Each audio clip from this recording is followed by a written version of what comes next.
உலகில் இப்பொழுது சர்ச்சையை ஏற்படுத்திக் கொண்டிருக்கும் மலேசியன் ஏர்லைன்ஸுக்கு சொந்தமான MH370 என்ற விமானம் இதுவரை கண்டுபிடிக்கப்பட முடியாத சர்ச்சைக்குரிய விடயமாகவே இருக்கிறது.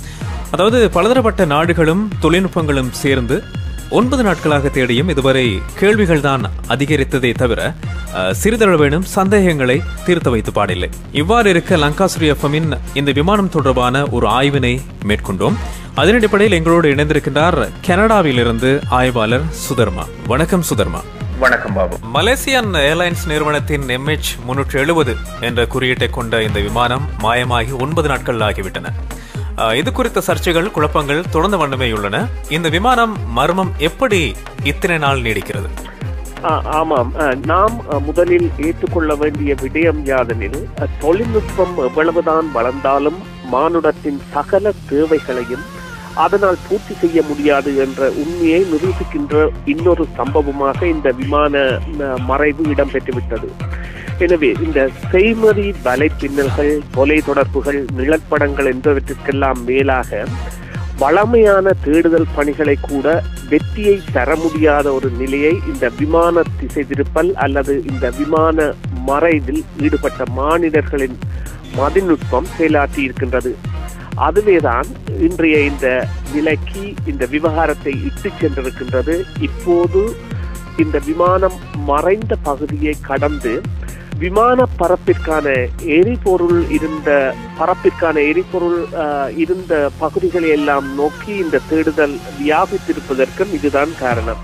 அதோடு இத்தனை நாடுகள், இப்போ பல நாடுகள் இந்த விமானத்தை தேடும் பணியில் ஈடுபட வேண்டிய தேவை எத்தனை நாடுகள் இதில் இடம்பெற்றிருக்கின்றன? ஆரம்பத்திலே இந்த விமான தேடுதல் பணியில் 14 நாடுகள் ஈடுபட்டன. 39 விமானங்களும் 44க்கு மேற்பட்ட கடல் உத்திகளும் இப்பணியில் ஈடுபடுத்தப்பட்டிருந்தன. இந்த அண்மைய உலக வரலாற்றிலேயே இவ்வாறு பல நாடுகள் கூட்டாக பெருந்தொகையான கலங்களை தேடுதலில் ஈடுபடுத்தியது இதுவே முதற் தடவையாக அமைந்திருக்க வேண்டும்.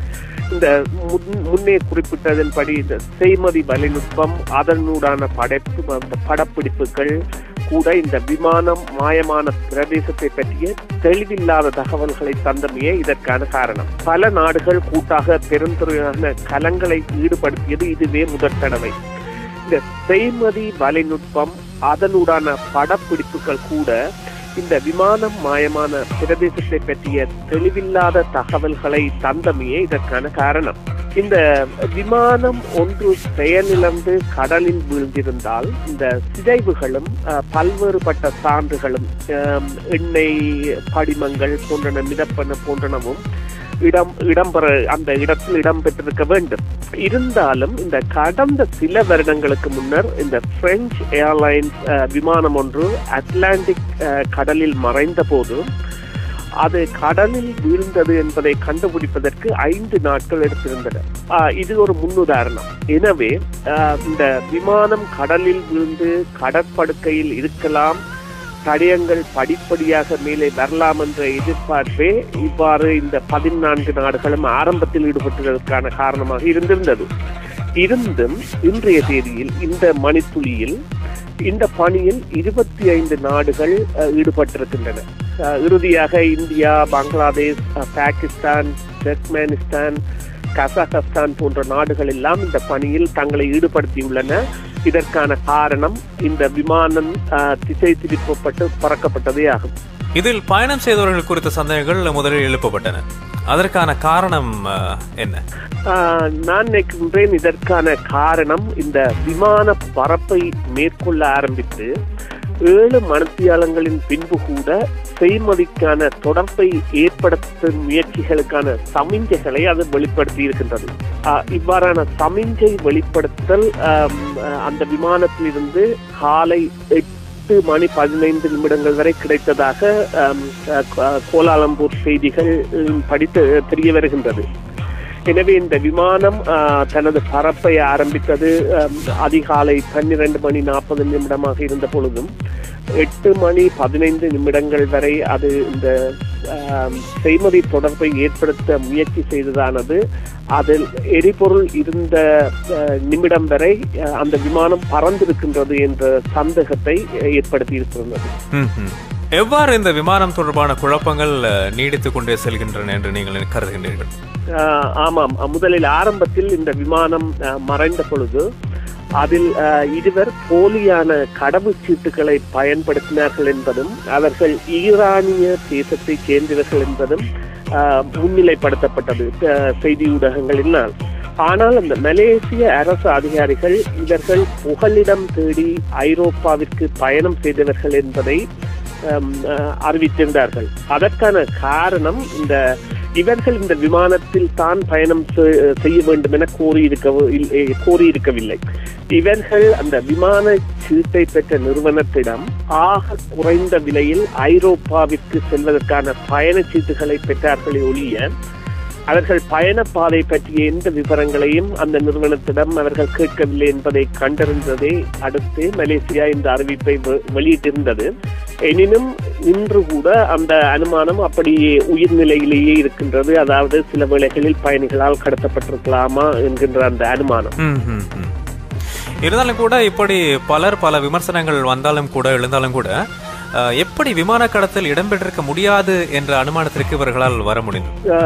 அதற்கான காரணம் இந்த விமானத்தில் 239 பயணிகள் இருந்திருக்கின்றார்கள். இந்த விமான கடத்தல் ஒன்று இடம்பெற வேண்டும் ஆனால் அல்லது பயணம் செய்தவர்களில் ஓரிருவரால் அந்த விமான கடத்தல் அரங்கேற்றப்பட்டிருந்தால் அந்த தயாரிப்புகள் விமானத்தில் அதற்கான ஆரம்ப கட்ட முயற்சிகள் விமானத்தில் இடம் பெற்றிருக்கின்ற சமயத்தில் இழுபறிகள் அல்லது பலாத்கார சம்பவங்கள் இடம்பெற்றிருக்க வேண்டும்.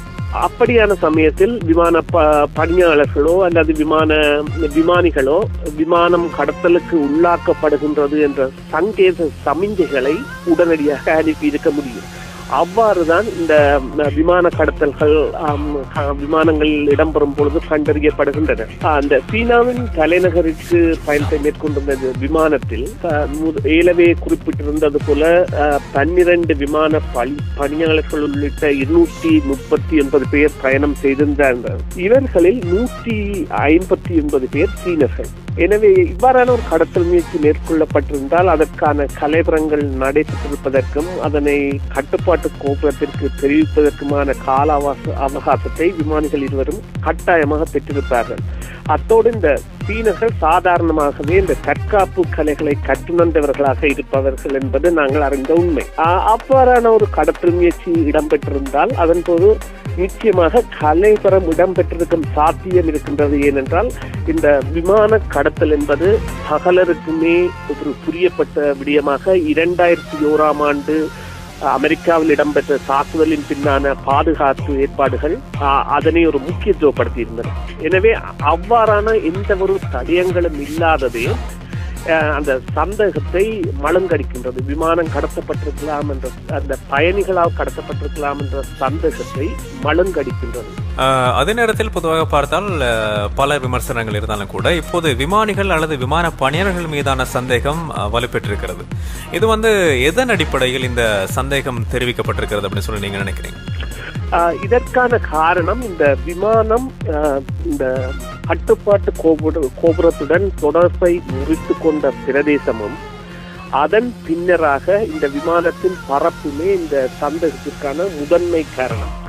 பயணிகள் விமானத்திற்கென அனுமதிக்கப்பட்ட ஒரு உயர எல்லை இருக்கின்றது. அதாவது 35,000 அடி உயரத்தில் தான் பயணிகள் விமானம் வளமையாக பறந்து கொண்டிருப்பது வழக்கம். இந்த விமானம் கூட எந்தவித சிக்கலுமின்றி அவ்வாறான ஒரு உயரத்தில் தான் பறந்து கொண்டிருந்தது. அதைவிட அவர்கள் இந்த கட்டுப்பாட்டு கோபுரத்துடன் தொடர்பு கொண்ட பொழுது விமானத்தில் எல்லாம் ஆல் ரைட் குட் நைட் என்கின்ற இரு செய்திகளையே பரிமாறி இருக்கின்றார்கள். எனவே அது ஒரு சமிஞ்சை, அதாவது விமானம் எந்தவித சிக்கலும் இல்லாமல் பயணித்துக் கொண்டிருக்கின்றது என்று. இந்த விமானம் தொடர்பை முறித்துக் கொண்ட பிரதேசம் என்று குறிப்பிட்ட பகுதி யாதெனில் விமானம் இந்த கோலாலம்பூர் கட்டுப்பாட்டு கோபுரத்துடனான தொடர்பை இழந்து வியட்நாம் நாட்டின் கட்டுப்பாட்டு கோபுரத்துடனான தொடர்பை ஏற்படுத்தும் வானெல்லை பகுதியிலேயே விமானம் மறைந்துள்ளது. இவ்வாறு இந்த விமான கட்டுப்பாடு வியட்நாம் கட்டுப்பாட்டு கோபுரத்துடன் இணைப்பை ஏற்படுத்திய இந்த விமானம் திடீரென்று மேற்கொண்ட பயணப்பாதை திருப்பல் இப்போது உறுதிப்படுத்தப்பட்டுள்ளது. அதாவது விமானம் பறக்க வேண்டிய திசைக்கு மாறாக பறந்தது என்பது இப்பொழுது அறுதியாக்கப்பட்டுள்ள ஒரு விடயம். அதே போல விமான பறப்பிற்கான எரிபொருள் இருந்த நேரம் முழுவதும் பறப்பை அது அடைய வேண்டிய இலக்கிற்கு மாற்றுப்புறமாக பயணம் செய்துள்ளதாலும் இந்த சந்தேகம் மேலும் வலுப்பெறுகின்றது. மேலும் இந்த விமான கட்டுப்பாடு மற்றும் செய்தி சமிஞ்சைகளுக்கான தொடர்புகள் வேண்டுமென்றே துண்டிக்கப்பட்டன என்பது தற்பொழுது இந்த விமான பயண வல்லுநர்களால் ஏற்றுக்கொள்ளப்பட்ட ஒன்றாகவும் உறுதிப்படுத்தப்பட்ட ஒன்றாகவும் இருப்பதால் தான் இப்பொழுது இந்த விமானத்தை தேடும் பணி இந்துமா சமுத்திரத்தின் தென்பகுதியிலும் இந்தியாவிற்கு அண்மித்த கடற்பகுதியிலும் அல்லது மாற்றுப்புறமாக இது பறப்பை மேற்கொண்டிருந்தால் இந்த கசாகஸ்தான், துர்க்மெனிஸ்தான் போன்ற நாடுகளின் எல்லைகளுக்கு சென்றிருக்கலாம் என்ற எதிர்பார்ப்பையும் ஏற்படுத்தியுள்ளது.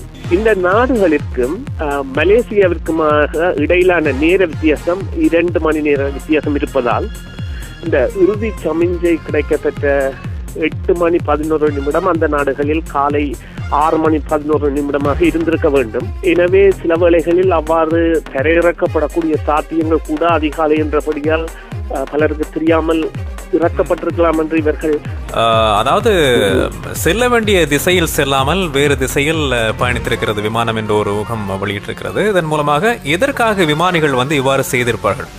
அவராயின் எவ்வாறு பயணிகளுக்கும் விமான பணியாளர்களுக்கும் இதற்கான பரிகாரத்தை தேடாமல் இருந்திருக்க முடியும் அப்படின்ற ஒரு குழப்பமான சூழ்நிலையாக இது இருக்கிறது.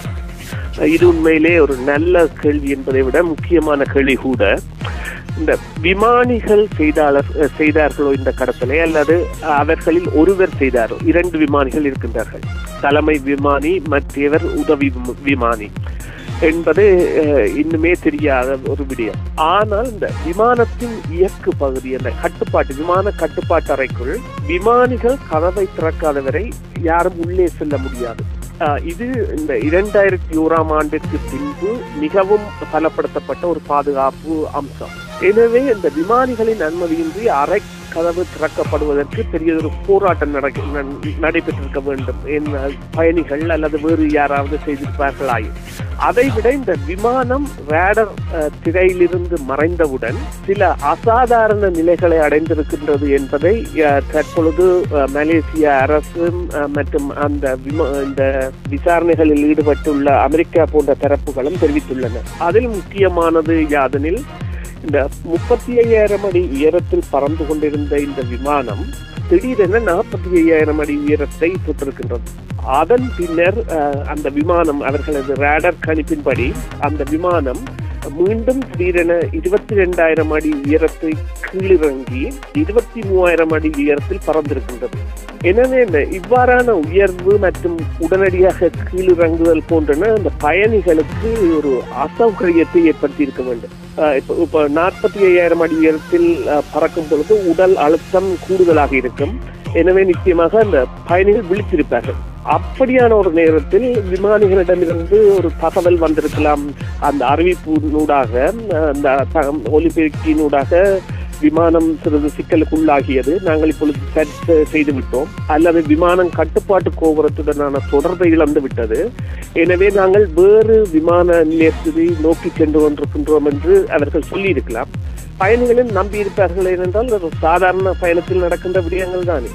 அதனிடத்தில் இன்னும் ஒரு சந்தேகம், அங்க சென்ற பயணிகளில் ஒருவருடைய தொலைபேசி கூட இயங்கிக் கொண்டிருக்கிறது அப்படிங்கிற ஒரு விடயத்தை கேள்விப்பட்டோம். அதற்கு 2 காரணங்கள் இருந்திருக்கலாம். ஒன்று, அந்த பயணியினுடைய தொலைபேசி அவர் பயணப்புறப்பை மேற்கொள்வதற்கு முதல் தவற விடப்பட்டிருக்கலாம் அல்லது களவாடப்பட்டிருக்கலாம். 2வது, அந்த விமானம் தொடர்ந்து பறந்தது என்பதற்கான சாத்தியங்கள் உள்ளன.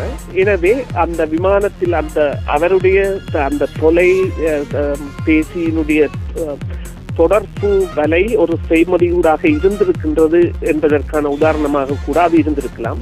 ஆனால் விமானம் பறந்திருக்கின்றது என்பது உண்மையான விடயம் என்று உறுதிப்படுத்தப்பட்டுள்ளபடியால் அதற்கான சாத்தியங்கள் இருக்கின்றன. 2வது விடயம், அதாவது இவர் வைத்திருக்கின்ற கேரியர், அதாவது இவர் அந்த அந்த போன் சில வேளைகளில் சேட்டலைட் போனாக இருந்திருக்கலாம், செய்மதி தொடர்புள்ள தொலைபேசியாக. அவ்வாறான சாத்திய கூறியிருக்கின்றது என்றுதான் நாங்கள் பார்க்க வேண்டும். அதே நேரத்தில் இன்னும் ஒரு விடயம், நாங்கள் சிந்திக்கக்கூடிய ஒரு விடயம் முக்கியமானது. இப்போது இலங்கையின் வடபகுதியில் கூட விமானம் தரையிறக்கப்பட்டிருக்கலாம் என்ற ஒரு செய்தி வந்திருக்கிறது. இது பற்றி என்ன நினைக்கிறீர்கள்? ஆமாம், இந்த செய்தி ஒரு கட்டுக்குட்டித்தனமான அல்லது சிறுபிள்ளைத்தனமான செய்தியாகத்தான் இருக்க வேண்டும். இந்த போயிங் 777 என்கின்ற இந்த விமானம் தனது பறப்பிற்காக கொண்டிருந்த எரிபொருளை வைத்து அந்த 360 பாகை வட்டத்திற்குள், அந்த விமானம் மறைந்த இடத்தில் இருந்து அவர்கள் அந்த 360 பாகை வட்டத்திற்குள் எங்கே இந்த விமானம் சென்றிருக்கின்றான் என்கின்ற ஒரு ஆராய்வை மேற்கொண்டால் அதற்கு ஒரு 634 விமான நிலையங்கள், இந்த போயிங் 777 இறங்கக்கூடிய விமான நிலையங்கள் உள்ளடங்குகின்றன என்பதை லண்டன் மிரர் என்கின்ற பத்திரிகையாக இருக்க வேண்டும் என்று நினைக்கின்றேன் வெளியிட்டிருந்தது.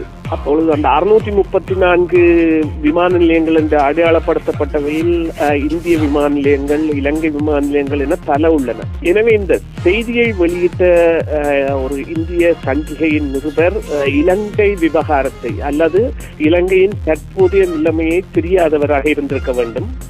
அவர் தனது அனுமானத்தில் என்ன கூற விளைகின்றார் என்றால், விடுதலை புலிகளின் கட்டுப்பாட்டில் இருந்த விமான நிலையத்தில் இது இறக்கப்பட்டிருக்கலாம் என்று. ஆனால் அந்த செய்தியிலேயே பல குழப்பகரமான தகவல்களை அவர் இணைத்துள்ளார். முதலாவதாக அவர் அந்த விமான நிலையம் தொடர்பாக வெளியிட்டிருக்கின்ற செய்மதி படம் பலாலி விமான தளத்தினுடையது. அது ஏலவே இலங்கை அரசால் பாதிக்கப்பட்டு கொண்டிருக்கின்ற ஒரு விமானத்தளம். எனவே இது ஒரு சிறு பிரபல்யத்தை பெறுவதற்காக வெளியிடப்பட்ட ஒரு முரணான செய்தி என்பதுதான் எனது முடிவு. நிச்சயமாக தனது விமர்சனத்துக்காகவும் இதனை இருக்கலாம் அப்படின்னு சொல்லி நானும் கருதுகின்றேன். பல ஊகங்கள் வெளியிடப்படுகின்றன. முதலாவதாக இந்த விமானம் அண்ணளவாக குறிப்பாக $50 மில்லியன் மேற்பட்ட பெறுமதியுடைய விமானமாக இருக்கும். எனவே இதனை கள்ளச்சந்தையில் விற்க முற்படுவதற்கான ஒரு காரணம் என்கின்றது கூட ஒரு அனுமானமாக இருந்தாலும் 239 உயிர்களுடன் இவ்வாறான ஒரு முயற்சியை விமானி எடுத்திருப்பார் என்பது நம்புவதற்கு அரிய விடயம். அதேவேளை எதிர்கால தாக்குதல் ஒன்றிற்காக இந்த விமானம் கடத்தப்பட்டிருக்கலாம் என்றாலும் கூட என்ற கருத்து கூட இப்பொழுது முன்வைக்கப்படுகின்றது. ஆனால் அதற்கான சாத்திய கூறுகள் இல்லை. ஏனென்றால் இந்த விமானம் காணாமல் போனவுடனேயே இந்த பாதுகாப்புகள், அவதானிப்புகள் போன்ற சகலவற்றையுமே இந்த கடற்படை கப்பல்கள் மற்றும் வான் வழி செய்மதி கண்காணிப்புகள் என்பன மிகவும் பலப்படுத்தப்பட்டிருக்கின்றன. இந்த 2 காரணங்களும் இல்லாத காரணத்திலும் இன்னொரு விடயம் முக்கியமாக நோக்கப்பட வேண்டியது யாதெனில், இந்த விமானிகள் இதுவரில் நான் நினைக்கின்றேன் ஒருவராக இருக்க வேண்டும். தங்களது வேறு பாதைகளுடான பறப்பின் போது பயணிகளை விமான கட்டுப்பாட்டறைக்குள் அனுமதித்திருக்கின்றார்கள், குறிப்பாக இளம்பெண்களை. இது தொடர்பான 2 செய்திகள் அண்மையிலே வெளிவந்திருந்தன. அதற்கான ஆதாரங்கள் கூட வெளியிடப்பட்டிருந்தன. புகைப்படங்கள், உள்ளே எடுக்கப்பட்ட புகைப்படங்கள், விமான கட்டுப்பாட்டறைக்குள் எடுக்கப்பட்ட புகைப்படங்கள் போன்றவற்றை கூட அந்த பெண்கள் வெளியிட்டிருந்தார்கள். அவ்வாறான ஒரு பலவீனம் இவர்களிடம் இருந்திருக்கும் என்பதை அறிந்து வேறு யாராவது கூட அவ்வாறு ஒரு முயற்சியில் ஈடுபட்டிருந்து இந்த விமானத்தை கடத்தியிருக்கக்கூடிய சாத்தியக்கூறுகள் இருக்கின்றன.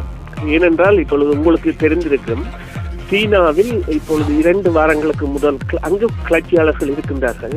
2 வாரங்களுக்கு முதல் ஒரு புகையிரத நிலையத்தில் கத்திகளினால் தாக்குதல்களை நடத்தியிருக்கிறார்கள் என்பது பெரிய செய்தியாக வெளிவந்திருந்தது. அப்பொழுது அதற்கான காரணம் இருக்கின்றது. அதை போல இந்த விமானிகள் ஏதாவது அரசியல் காரணங்களுக்காக இதனை கடத்தி இருக்கலாம் என்ற ஐயமும் தற்பொழுது வெளியிடப்படுகின்றது.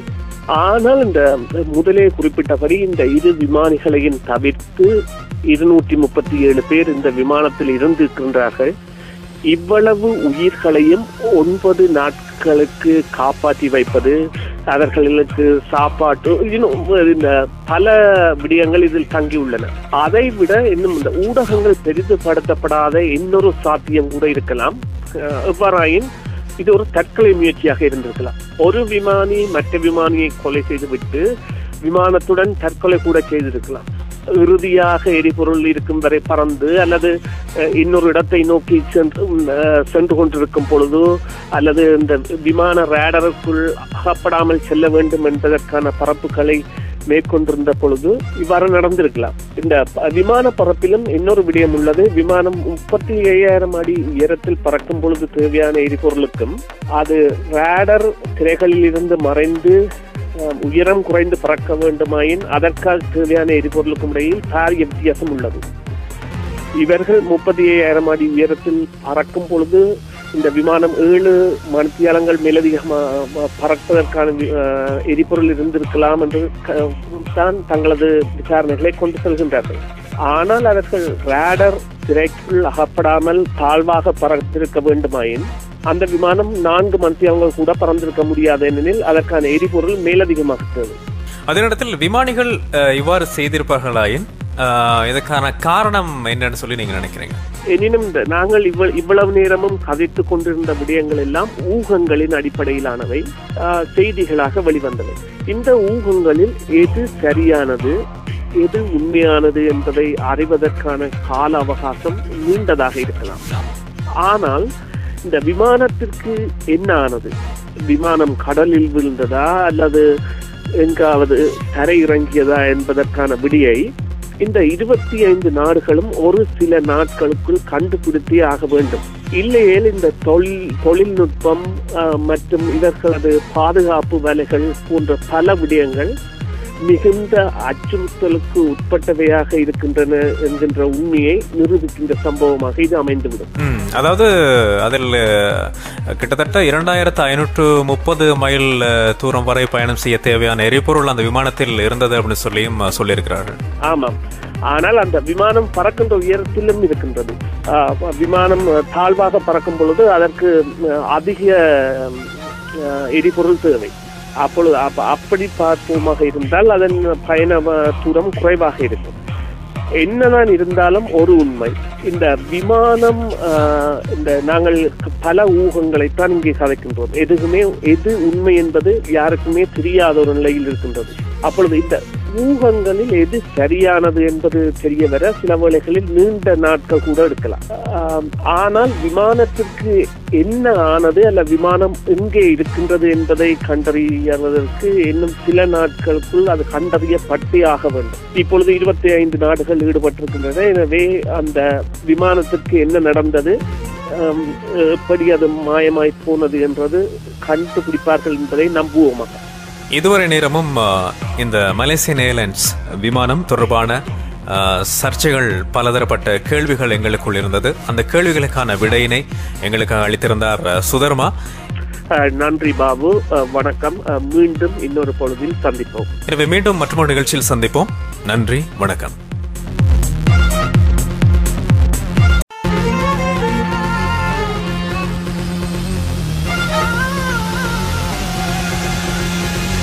உலகில் இப்பொழுது சர்ச்சையை ஏற்படுத்திக் கொண்டிருக்கும் மலேசியன் ஏர்லைன்ஸுக்கு சொந்தமான MH370 என்ற விமானம் இதுவரை கண்டுபிடிக்கப்பட முடியாத சர்ச்சைக்குரிய விடயமாகவே இருக்கிறது.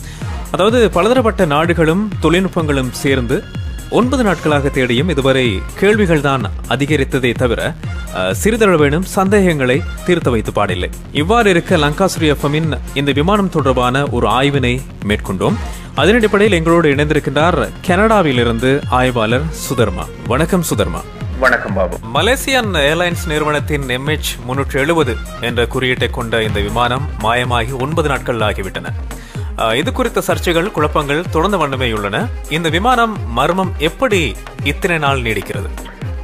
ஆமாம், நாம் முதலில் ஏற்றுக்கொள்ள வேண்டிய விடயம் யாதெனில், தொழில்நுட்பம் எவ்வளவுதான் வளர்ந்தாலும் மானுடத்தின் சகல தேவைகளையும் அதனால் பூர்த்தி செய்ய முடியாது என்ற உண்மையை நிரூபிக்கின்ற இன்னொரு சம்பவமாக இந்த விமான மறைவு இடம்பெற்றுவிட்டது. எனவே இந்த செய்மதி வலைப்பின்னல்கள், தொலைத்தொடர்புகள், நிழற்படங்கள் என்பவற்றிற்கெல்லாம் மேலாக வளமையான தேடுதல் பணிகளை கூட வெற்றியை தர முடியாத ஒரு நிலையை இந்த விமான திசை திருப்பல் அல்லது இந்த விமான மறைவில் ஈடுபட்ட மானிடர்களின் மதிநுட்பம் செயலாற்றி இருக்கின்றது. அதுவேதான் இன்றைய இந்த நிலைக்கு இந்த விவகாரத்தை இட்டு சென்றிருக்கின்றது. இப்போது இந்த விமானம் மறைந்த பகுதியை கடந்து விமான பரப்பிற்கான எரிபொருள் இருந்த பகுதிகளை எல்லாம் நோக்கி இந்த தேடுதல் வியாபித்திருப்பதற்கும் இதுதான் காரணம். அதோடு இத்தனை நாடுகள், இப்போ பல நாடுகள் வந்து இந்த விமானத்தை தேடும் பணியில் ஈடுபட வேண்டிய தேவை, எத்தனை நாடுகள் இதில் இடம்பெற்றிருக்கின்றன? ஆரம்பத்திலே இந்த விமான தேடுதல் பணியில் 14 நாடுகள் ஈடுபட்டன. 39 விமானங்களும் 44க்கும் மேற்பட்ட கடல் உத்திகளும் இப்பணியில் ஈடுபடுத்தப்பட்டிருந்தன. இந்த அண்மைய உலக வரலாற்றிலேயே இவ்வாறு பல நாடுகள் கூட்டாக பெருந்தொகையான கலங்களை தேடுதலில் ஈடுபடுத்தியது இதுவே முதற் தடவையாக அமைந்திருக்க வேண்டும். இந்த முன்னே குறிப்பிட்டதன்படி இந்த செய்மதி வலைநுட்பம், அதனூடான படப்பிடிப்புகள் கூட இந்த விமானம் மாயமான பிரதேசத்தை பற்றிய தெளிவில்லாத தகவல்களை தந்தமையே இதற்கான காரணம். பல நாடுகள் கூட்டாக பெருந்தொகையான கலங்களை ஈடுபடுத்தியது இதுவே முதற் தடவை. மலேசியாவிற்குமாக இடையிலான நேர வித்தியாசம் 2 மணி நேர வித்தியாசம் இருப்பதால் இந்த இறுதி சமிஞ்சை கிடைக்கப்பெற்ற 8 மணி 11 நிமிடம் அந்த நாடுகளில் காலை 6 மணி 11 நிமிடமாக இருந்திருக்க வேண்டும். எனவே சில வேளைகளில் அவ்வாறு தரையிறக்கப்படக்கூடிய சாத்தியங்கள் கூட அதிகாலை என்றபடியால் பலருக்கு தெரியாமல் இறக்கப்பட்டிருக்கலாம் என்று இவர்கள், அதாவது செல்ல வேண்டிய திசையில் செல்லாமல் வேறு திசையில் பயணித்திருக்கிறது விமானம் என்ற ஒரு ஊகம் வெளியிட்டிருக்கிறது. இதன் மூலமாக எதற்காக விமானிகள் வந்து இவ்வாறு செய்திருப்பார்கள்? அவராயின் எவ்வாறு பயணிகளுக்கும் விமான பணியாளர்களுக்கும் இதற்கான பரிகாரத்தை தேடாமல் இருந்திருக்க முடியும் அப்படின்ற ஒரு குழப்பமான சூழ்நிலையாக இது இருக்கிறது. இது உண்மையிலே ஒரு நல்ல கேள்வி என்பதை விட முக்கியமான கேள்வி கூட. இந்த விமானிகள் செய்தார்களோ இந்த கடத்தலை, அல்லது அவர்களில் ஒருவர் செய்தாரோ? 2 விமானிகள் இருக்கின்றார்கள், தலைமை விமானி, மற்றவர் உதவி விமானி என்பது இன்னுமே தெரியாத ஒரு விடயம். ஆனால் இந்த விமானத்தின் இயக்கு பகுதி, அந்த விமான கட்டுப்பாட்டு அறைக்குள் விமானிகள் கதவை திறக்காதவரை யாரும் உள்ளே செல்ல முடியாது. இது இந்த 2001ஆம் ஆண்டிற்கு பின்பு மிகவும் பலப்படுத்தப்பட்ட ஒரு பாதுகாப்பு அம்சம். எனவே இந்த விமானிகளின் அனுமதியின்றி அறை கதவு திறக்கப்படுவதற்கு பெரியதொரு போராட்டம் நடைபெற்றிருக்க வேண்டும். பயணிகள் அல்லது வேறு யாராவது செய்திருப்பார்கள் ஆயும்.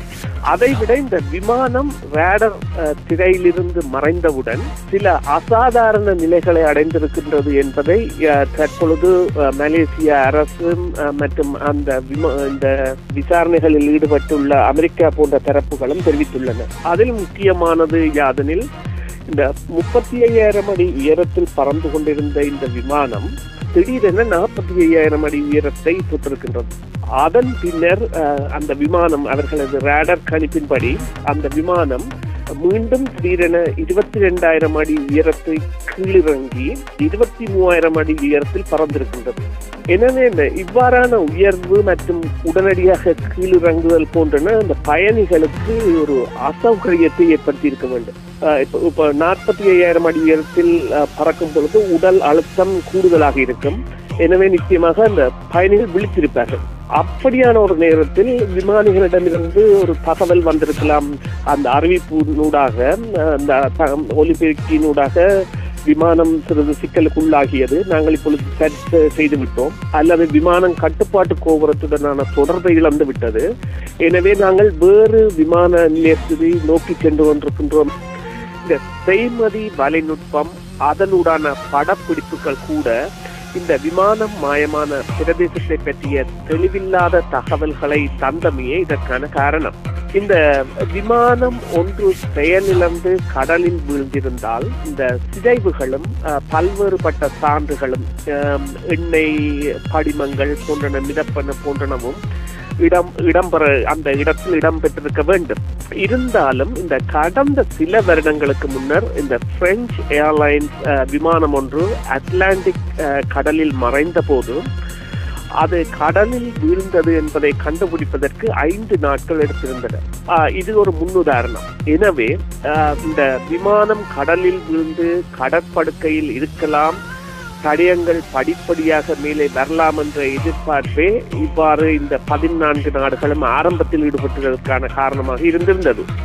இருந்தும் இன்றைய தேதியில் இந்த மணித்துளியில் இந்த பணியில் 25 நாடுகள் ஈடுபட்டிருக்கின்றன. இறுதியாக India, Bangladesh, Pakistan, Turkmenistan, Kazakhstan போன்ற நாடுகள் எல்லாம் இந்த பணியில் தங்களை ஈடுபடுத்தியுள்ளன. இதற்கான காரணம் இந்த விமானம் திசை திருப்பப்பட்டு பறக்கப்பட்டதே ஆகும். இதில் பயணம் செய்தவர்கள் குறித்த சந்தேகங்கள் முதலில் எழுப்பப்பட்டன. அதற்கான காரணம் என்ன? நான் நினைக்கின்றேன் இதற்கான காரணம் இந்த விமான பறப்பை மேற்கொள்ள ஆரம்பித்து 7 மணித்தியாலங்களின் பின்பு கூட செய்மதிக்கான தொடர்பை ஏற்படுத்தும் முயற்சிகளுக்கான சமிஞ்சைகளை அது வெளிப்படுத்தி இருக்கின்றது. இவ்வாறான சமிஞ்சை வெளிப்படுத்தல் அந்த விமானத்திலிருந்து காலை 8:15 வரை கிடைத்ததாக கோலாலம்பூர் செய்திகள் படித்து தெரிய வருகின்றது. எனவே இந்த விமானம் தனது பறப்பை ஆரம்பித்தது அதிகாலை 12:40 இருந்த பொழுதும் 8:15 வரை அது இந்த செய்மதி தொடர்பை ஏற்படுத்த முயற்சி செய்ததானது அதில் எரிபொருள் இருந்த நிமிடம் வரை அந்த விமானம் பறந்திருக்கின்றது என்ற சந்தேகத்தை ஏற்படுத்தி இருக்கிறது. எவ்வாறு இந்த விமானம் தொடர்பான குழப்பங்கள் நீடித்துக் கொண்டே செல்கின்றன என்று நீங்கள் கருதுகின்றீர்கள்? ஆமாம், முதலில் ஆரம்பத்தில் இந்த விமானம் மறைந்த பொழுது அதில் இருவர் போலியான கடவுச்சீட்டுகளை பயன்படுத்தினார்கள் என்பதும் அவர்கள் ஈரானிய தேசத்தை சேர்ந்தவர்கள் என்பதும் முன்னிலைப்படுத்தப்பட்டது செய்தி ஊடகங்களினால்.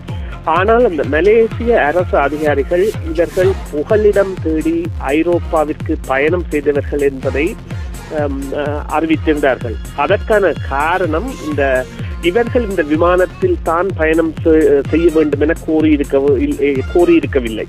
இவர்கள் அந்த விமான சீட்டை பெற்ற நிறுவனத்திடம் ஆக குறைந்த விலையில் ஐரோப்பாவிற்கு செல்வதற்கான பயணச்சீட்டுகளை பெற்றார்களே ஒழிய அவர்கள் பயண பாதை பற்றிய எந்த விவரங்களையும் அந்த நிறுவனத்திடம் அவர்கள் கேட்கவில்லை என்பதை கண்டறிந்ததை அடுத்து மலேசியா இந்த அறிவிப்பை வெளியிட்டிருந்தது. எனினும் இன்று கூட அந்த அனுமானம் அப்படியே உயிர்நிலையிலேயே இருக்கின்றது. அதாவது சில வேளைகளில் பயணிகளால் கடத்தப்பட்டிருக்கலாமா என்கின்ற அந்த அனுமானம். இருந்தாலும் கூட இப்படி பல விமர்சனங்கள் வந்தாலும் கூட எழுந்தாலும் கூட எப்படி விமான கடத்தல் இடம்பெற்றிருக்க முடியாது என்ற அனுமானத்திற்கு இவர்களால் வர முடியும்? அதற்கான காரணம் இந்த விமானத்தில் 239 பயணிகள் இருந்திருக்கின்றார்கள். இந்த விமான கடத்தல் ஒன்று இடம்பெற வேண்டும் ஆனால் அல்லது பயணம் செய்தவர்களில் ஓரிருவரால் அந்த விமான கடத்தல் அரங்கேற்றப்பட்டிருந்தால் அந்த தயாரிப்புகள் விமானத்தில் அதற்கான ஆரம்ப கட்ட முயற்சிகள் விமானத்தில் இடம் பெற்றிருக்கின்ற சமயத்தில் இழுபறிகள் அல்லது பலாத்கார சம்பவங்கள் இடம்பெற்றிருக்க வேண்டும். அப்படியான சமயத்தில் விமான பணியாளர்களோ அல்லது விமானிகளோ விமானம் கடத்தலுக்கு உள்ளாக்கப்படுகின்றது என்ற சங்கேத சமிஞ்சைகளை உடனடியாக அனுப்பி இருக்க முடியும். அவ்வாறுதான் இந்த விமான கடத்தல்கள் விமானங்களில் இடம்பெறும் பொழுது கண்டறியப்படுகின்றன. அந்த சீனாவின் தலைநகருக்கு பயணத்தை மேற்கொண்டிருந்த விமானத்தில் ஏலவே குறிப்பிட்டிருந்தது போல 12 விமான பணியாளர்கள் உள்ளிட்ட 239 பேர் பயணம் செய்திருந்தார்கள். இவர்களில் 159 பேர் சீனர்கள். எனவே இவ்வாறான ஒரு கடத்தல் முயற்சி மேற்கொள்ளப்பட்டிருந்தால் அதற்கான கலைபுரங்கள் நடைபெற்றிருப்பதற்கும் அதனை கட்டுப்பாட்டு கோபுரத்திற்கு தெரிவிப்பதற்குமான கால அவகாசத்தை விமானிகள் இருவரும் கட்டாயமாக பெற்றிருப்பார்கள். அத்தோடு இந்த சீனர்கள் சாதாரணமாகவே இந்த தற்காப்பு கலைகளை கற்றுணர்ந்தவர்களாக இருப்பவர்கள் என்பது நாங்கள் அறிந்த உண்மை. அவ்வாறான ஒரு கடத்தல் முயற்சி இடம்பெற்றிருந்தால் அதன் போது நிச்சயமாக கலைபுரம் இடம்பெற்றிருக்கும் சாத்தியம் இருக்கின்றது. ஏனென்றால் இந்த விமான கடத்தல் என்பது சகலருக்குமே ஒரு புரியப்பட்ட விடயமாக 2001ஆம் ஆண்டு அமெரிக்காவில் இடம்பெற்ற தாக்குதலின் பின்னான பாதுகாப்பு ஏற்பாடுகள் அதனை ஒரு முக்கியத்துவப்படுத்தி இருந்தன. எனவே அவ்வாறான எந்த ஒரு தடயங்களும் இல்லாததே அந்த சந்தேகத்தை மழுங்கடிக்கின்றது. விமானம் கடத்தப்பட்டிருக்கலாம் என்ற அந்த பயணிகளால் கடத்தப்பட்டிருக்கலாம் என்ற சந்தேகத்தை மழுங்கடிக்கின்றது. அதே நேரத்தில் பொதுவாக பார்த்தால் பல விமர்சனங்கள் இருந்தாலும் கூட இப்போது விமானிகள் அல்லது விமான பணியாளர்கள் மீதான சந்தேகம் வலுப்பெற்றிருக்கிறது. இது எதன் அடிப்படையில் இந்த சந்தேகம் தெரிவிக்கப்பட்டிருக்கிறது அப்படின்னு சொல்லி நீங்க நினைக்கிறீங்க? இதற்கான காரணம் இந்த விமானம் இந்த கட்டுப்பாட்டு கோபுரத்துடன் தொடர்பை முறித்து கொண்ட பிரதேசமும் அதன் பின்னராக இந்த விமானத்தின் பறப்புமே இந்த சந்தேகத்திற்கான முதன்மை காரணம். பயணிகள் விமானத்திற்கென அனுமதிக்கப்பட்ட ஒரு உயர எல்லை இருக்கின்றது. அதாவது 35,000 அடி உயரத்தில் தான் பயணிகள் விமானம் வளமையாக பறந்து கொண்டிருப்பது வழக்கம். இந்த விமானம் கூட எந்தவித சிக்கலுமின்றி அவ்வாறான ஒரு உயரத்தில் தான் பறந்து கொண்டிருந்தது. அதைவிட அவர்கள் இந்த கட்டுப்பாட்டு கோபுரத்துடன் தொடர்பு கொண்ட பொழுது விமானத்தில் எல்லாம் ஆல் ரைட், குட் நைட் என்கின்ற இரு செய்திகளையே பரிமாறி இருக்கின்றார்கள். எனவே அது ஒரு சமிஞ்சை, அதாவது விமானம் எந்தவித சிக்கலும் இல்லாமல் பயணித்துக் கொண்டிருக்கின்றது என்று. இந்த விமானம் தொடர்பை முறித்துக் கொண்ட பிரதேசம் என்று குறிப்பிட்ட பகுதி யாதெனில், விமானம் இந்த கோலாலம்பூர் கட்டுப்பாட்டு கோபுரத்துடனான தொடர்பை இழந்து வியட்நாம் நாட்டின் கட்டுப்பாட்டு கோபுரத்துடனான தொடர்பை ஏற்படுத்தும் வானெல்லை பகுதியிலேயே விமானம் மறைந்துள்ளது. இவ்வாறு இந்த விமான கட்டுப்பாடு வியட்நாம் கட்டுப்பாட்டு கோபுரத்துடன் இணைப்பை ஏற்படுத்திய இந்த விமானம் திடீரென்று மேற்கொண்ட பயண பாதை திருப்பல் இப்போது உறுதிப்படுத்தப்பட்டுள்ளது.